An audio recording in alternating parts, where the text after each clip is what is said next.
Today I'm back out on the rough single track of Flagstaff. The trail I'm going to ride today is called the Kelly Trail System. I read about it in an article in our local paper, and today I decided to go check it out. I've been out here once before with one of my friends, but that was, I believe, about a year ago. There is parking near the trailhead, but I would recommend using the parking closer to Lake Mary Road if you don't have a high clearance vehicle. My bike is still in the shop, but today I'm riding a demo bike that the bike shop loaned to me. It's a 2020 Trek Top Fuel 8. The main difference is that this is an aluminum frame, but I think it also has some beefier suspension than my bike. I'm excited to see how it performs today.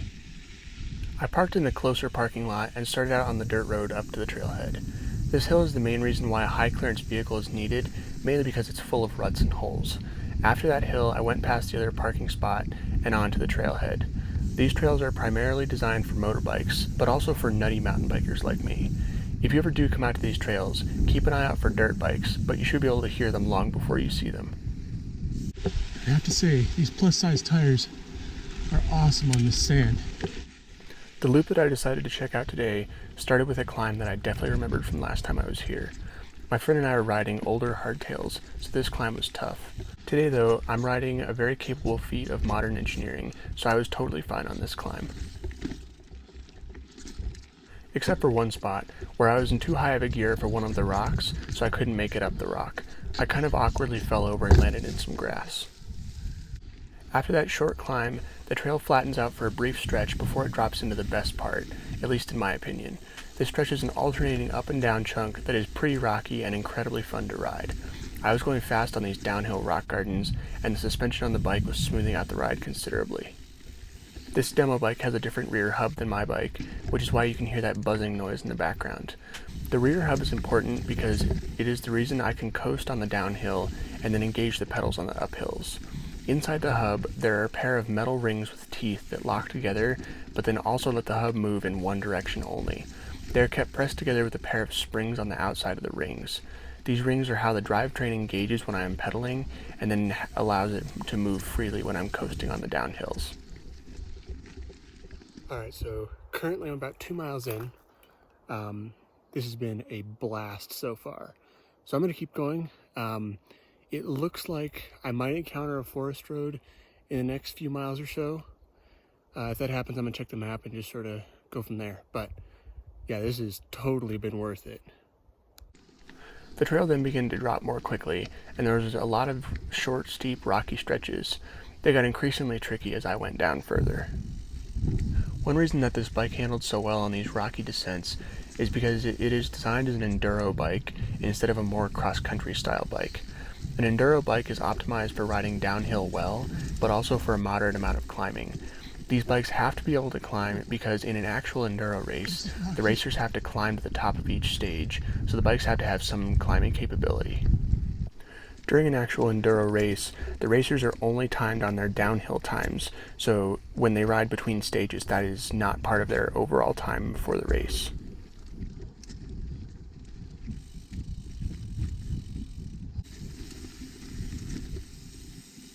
After I got to the bottom of the hill, I stopped for a cool thumbnail shot and then headed up the hill on the opposite side of the little valley I had descended into. It was a pretty techie climb, but I tried to ride what I could and then hiked the rest. I think I'm about at the point where I'm going to turn around.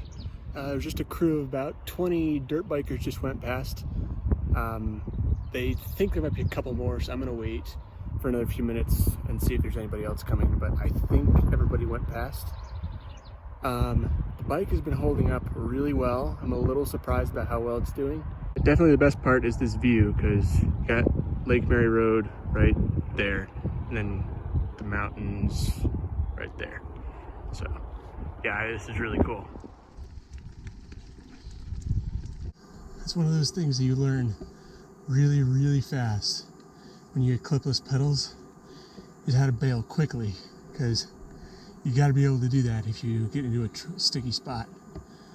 I think I could probably bail from clipless pedals about as fast as I could from normal pedals.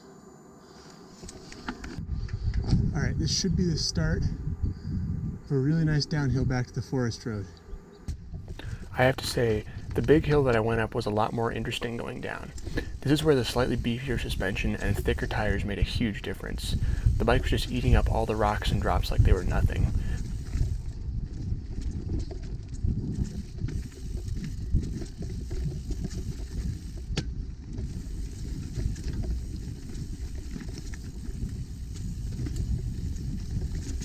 The only thing I did have to watch out for was this tree that was right at my head height. Sometimes it does suck to be tall.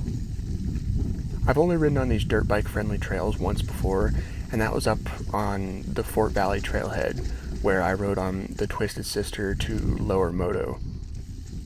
If you watched that video, you probably saw that I didn't like the long climb riddled with rocks, so I was a little hesitant to ride these trails today. But I was surprised about how fun the Kelly Trail system was, even though it was torn up by dirt bikes in some places. So I'm gonna go this way. This is an old forest road, I guess. Yeah, I'm not totally sure. It really doesn't look like one, but say it's closed to motorized vehicles. So hold on. Okay, thank you.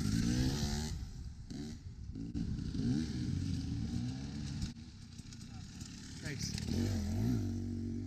As I was saying, I'm gonna follow this back to my car.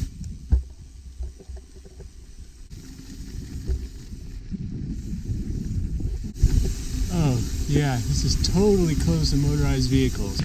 I was slightly annoyed to find motorbike tracks all over the road that was supposedly closed to motorized vehicles in order to prevent soil damage and erosion, but I guess if there's no one around to enforce these restrictions, then no one's going to follow them. Back in my van now. That was probably one of the best rides I've ever done. That trail was amazing, even though it was only, I don't know, about a 5-mile round trip. Man, that was some serious fun. I just want to say big thanks to Single Track for letting me borrow this demo bike while mine's in the shop. If you're ever in Flagstaff and you need rental bike or repairs and tune-ups, they are, in my opinion, one of the best bike shops in town. So I doubt they're ever going to see this video, but huge shout out and thanks to them. I hope y'all like this video. Thanks for watching, and I'll see you next time.